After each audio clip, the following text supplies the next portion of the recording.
అస్మద్గురుభ్యో నమః. శ్రీమాత్రే నమః. ఇప్పుడు మనం చూస్తున్నటువంటి దేవాలయం అందమైన ప్రకృతి దృశ్యాల వల్ల ఇదొక పర్యాటక కేంద్రకంగా ఉంది. ఏంటంటే ఈ దేవాలయానికి మనం ఏ దేవాలయానికి వెళ్తున్నామంటే నాగర్కోయిల్, భారతదేశంలో ఒక పర్యాటక కేంద్రంగా మారిపోయినటువంటిది. ఇది తమిళనాడులోని కన్యాకుమారి జిల్లాలో ఉంది. ఈ నాగర్కోయిల్కి ఒకవైపేమో అరేబియా సముద్రం ఉంటుంది. ఆ సముద్రానికి దగ్గర అనమాట. చాలా అందంగా ఉంటుంది. ఎంతోమంది పర్యాటకులు ఇక్కడికి వస్తూ ఉంటారు.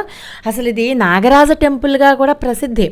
ఈ నాగరాజ టెంపుల్ అంటే చాలా విశేషమైనటువంటి ఆలయం ఇది. ఎందుకంటే ఇక్కడ సుగంధ ద్రవ్యాలు ఉంటాయి, ప్యాలెస్లు ఉంటాయి, ఎన్నో ఆలయాలు. దీంట్లో సత్యభామ, రుక్మిణి సత్యభామ సమేత శ్రీకృష్ణ పరమాత్మ కూడా వేంచేసి ఉంటారన్నమాట. దీంట్లో ఈ నాగర్కోయిల్ పట్టణంలో ఈ నాగరాజ దేవాలయాన్ని తప్పకుండా దర్శించే తీరాలి. ఈ కోవెల్ అన్న పేరు మీదనే ఈ పట్టణానికి కూడా నాగర్కోయిల్ అని పేరు వచ్చింది. ఈ ఆలయంలో ప్రధానంగా 2 ఆలయాలు ఉంటాయి. ఏంటంటే ఆనందకృష్ణ మరియు నాగరాజ టెంపుల్ అంటారు. కృష్ణుడితో కూడి ఉన్నటువంటి నాగరాజు కూడా ఉంటారు. దీంట్లో ఎక్కువగా భక్తులు ఇక్కడికి అభిషేకం కోసం వస్తారు.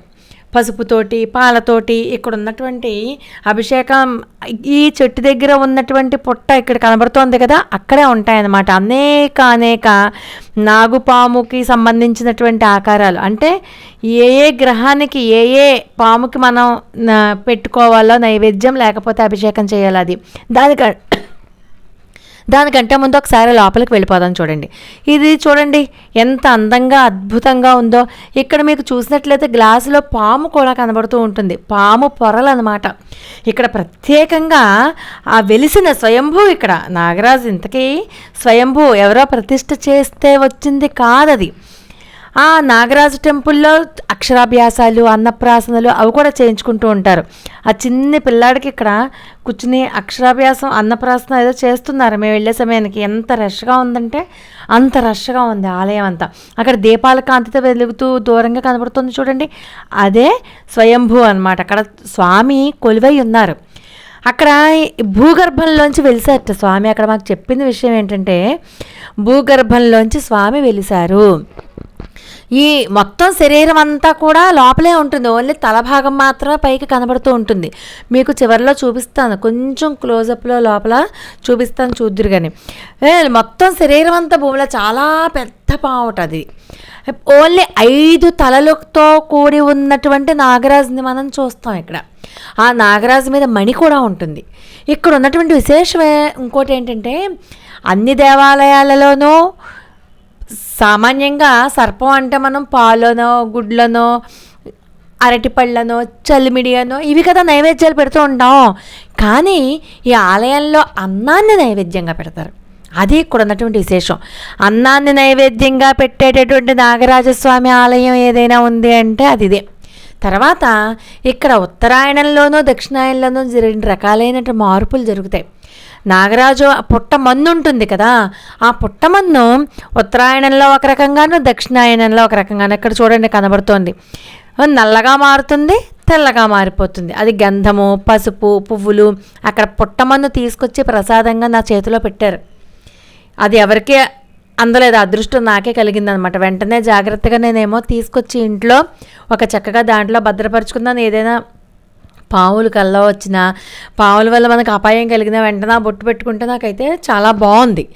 సరే, ఇక ఉత్తరాయణంలోనూ దక్షిణాయనంలోనూ ఇక్కడ ఉన్నటువంటి పుట్టమన్ను రంగు మారుతుంది. ఉత్తరాయణంలో ఒక రకంగా ఉంటుంది, దక్షిణాయనంలో ఒక రకంగా ఉంటుంది. అంటే నలుపుగాను, తెల్లగాను, ఆ రకమైనటువంటి అమరిక. ఇంకొకటి ఏంటంటే ఇక్కడ ఏ కోరిక కోరుకున్నా ఈ నాగరాజస్వామి ఆలయానికి వచ్చి ఎవరైతే దండం పెట్టుకుంటారో, మొక్కుకుంటారో వాళ్ళకి నాగదోషాలు పోతాయిట. అలాగే జాతకంలో ఉండేటటువంటి దోషాలు కూడా ఉపశమిస్తాయి అంటూ ఇక్కడ ప్రతీతి ఈ నాగరాజాలయంలో. ఇందాక మనం చెప్పుకుందాం కదా, 5 తలలు ఉన్నటువంటి సర్పము యొక్క తలభాగం మాత్రమే పైన ఉంటుంది, మిగతా శరీరం అంతా కూడా భూమి లోపలే ఉంటుంది. అక్కడికి వెనకాల వైపు నుంచి తీసుకువెళ్ళి అక్కడ అన్నం నైవేద్యం పెడతారు.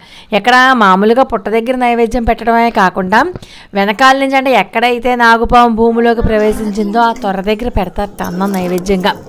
ఇంకొక విశేషం ఏంటంటే నాగమణి కూడా ఉంటుంది ఈయన తల మీద, అది కూడా మాకు క్లియర్గా చూపించారు. ఇప్పుడు మనం ఈ చెట్టు దగ్గరికి వచ్చేసాం కదా, ఈ చెట్టు దగ్గర చూడండి ఎన్ని రకాలైనటువంటి సర్ప ఆకృతులు ఉన్నాయో. నక్షత్రాన్ని బట్టి ఎవరెవరికి ఏ నక్షత్రం అయితే ఆ నక్షత్రానికి సంబంధించినటువంటి ఆ యొక్క ఆకృతికి ఇక్కడ పాలాభిషేకము, నెయ్యి అభిషేకము, పసుపు, ఎక్కువగా పసుపుతోటి అభిషేకము చేస్తూ ఉంటారు. అక్కడ క్లియర్గా రాసి ఉంటాయి.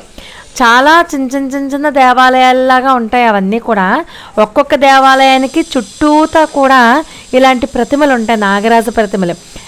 అక్కడ పంతులు గారు చెప్పినా సరే, లేకపోతే మనంతటా మనమే అక్కడికి వెళ్ళి అక్కడ చుట్టుపక్కల వాళ్ళు ఇన్స్ట్రక్షన్స్ ఇస్తారు కదా, వాటిని మనం ఫాలో అయిపోయి అక్కడ ఉన్నటువంటి ఆ ప్రతిమలకి, నాగరాజు ప్రతిమలకి మన నక్షత్రాన్ని బట్టి, గ్రహాన్ని బట్టి, మనకు ఉన్నటువంటి స్థితిని బట్టి అక్కడ అభిషేకం, పాలాభిషేకం, పసుపు నీళ్ళతోటి అభిషేకము చేస్తారు. అలా చేయడం వల్ల నాగదోషాలన్నీ పోతాయి అని అది ఒక ప్రతీతి అనమాట. ఇంకా అక్కడ ఉన్నటువంటి మరొక విశేషం ఏంటంటే కృష్ణుడు రుక్మిణి సత్యభామ సహిత శ్రీకృష్ణ పరమాత్మ యొక్క ఆలయం కూడా అక్కడే ఉంది, ఆ నాగరాజ స్వామి దాంట్లోనే ఉంది. అలాగే ఈ కోనేరు పక్కనే పెద్ద దిమ్మి మీద చాలా నాగరాజ ప్రతిమలు ఉన్నాయి. ఇప్పుడు చెప్పుకుంటున్నాం కదా, అవన్నీ అవే ఆ నాగరాజ ప్రతిమలే. అవన్నీ కూడా అందరూ కూడా అక్కడికి వచ్చి అభిషేకం చేసుకుంటారు. అక్కడ గర్భాలయంలో నీరు ఊరుతూ ఉంటుంది. ఇందాక చెప్పాను కదా, పుట్టమని ఇచ్చారని, తడితడిగా ఉంటుంది. ఎందుకంటే నిత్యము నీరు ఊరుతూనే ఉంటుంది. ఆ నీటి ఓటలోని ఇసుక సంవత్సరంలో సగభాగం తెల్లగా, మిగిలిన సగభాగం నల్లగా ఉంటుందని చెప్పుకున్నాం కదా, ఆ నీటిని తీర్థంగా ఇస్తారు. అది అక్కడ ఉన్నటువంటి విశేషం.